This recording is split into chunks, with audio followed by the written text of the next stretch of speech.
isang salaysay tungkol sa pagkukunwari at pananampalataya. May mga pagkakataon sa buhay na napapaisip ka. Bakit may mga taong palaging nagsasalita tungkol sa Diyos, pero ang ugali ay kabaligtaran ng kanilang mga sinasabi? Tulad na lamang ng nangyari kay Alvin Aragon, asawa ng dating sex bomb dancer na si Izzy Trazona.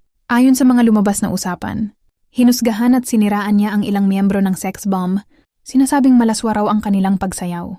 Hindi lamang iyon, may mga pagkakataon pa raw na nakapagsalita. Siya ng masasakit na salita laban sa mga bakla at tomboy, na para bang sila ay salot sa mundo. Nakakalungkot isipin na ang mga ganitong salita ay nagmumula pa sa isang taong nagsasabing siya ay isang born-again Christian. Ang tanong tuloy ng marami, kung tunay na sumusunod sa aral ng Diyos, bakit tila puno ng paghusga ang pananalita? Sa aking karanasan, may mga pastor at lider ng simbahan na napakahusay magsalita tungkol sa Biblia. Matatamis ang kanilang mga salita at tila napakalalim ng kanilang mga paliwanag.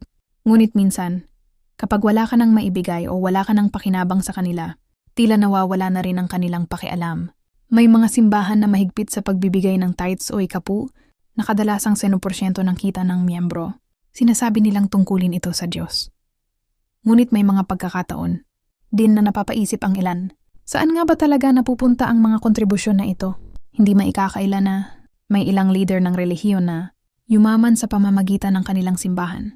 Dahil dito, may mga taong nagiging mapagduda kung ang tunay bang layunin ay paglilingkod sa Diyos o paghahanap ng kapangyarihan at yaman. Para sa maraming Katoliko, naniniwala sila na ang simbahang Katolika ang isa sa pinakamatandang simbahan na nag-ugat pa sa panahon ng mga apostol. Kaya para sa kanila, hindi madaling talikuran ang kanilang pananampalataya upang sumunod sa mga bagong relihiyong itinatag lamang ng mga tao. Sa huli, ang mahalagang tanong ay hindi kung sino ang pinakamalakas magsalita tungkol sa Diyos, kundi kung sino ang tunay na namumuhay ayon sa kabutihan, paggalang at pagmamahal sa kapwa, sapagkat ang tunay na pananampalataya ay hindi nasusukat sa dami ng salita tungkol sa Diyos, kundi sa kung paano natin tratuhin ang ating kapwa-tao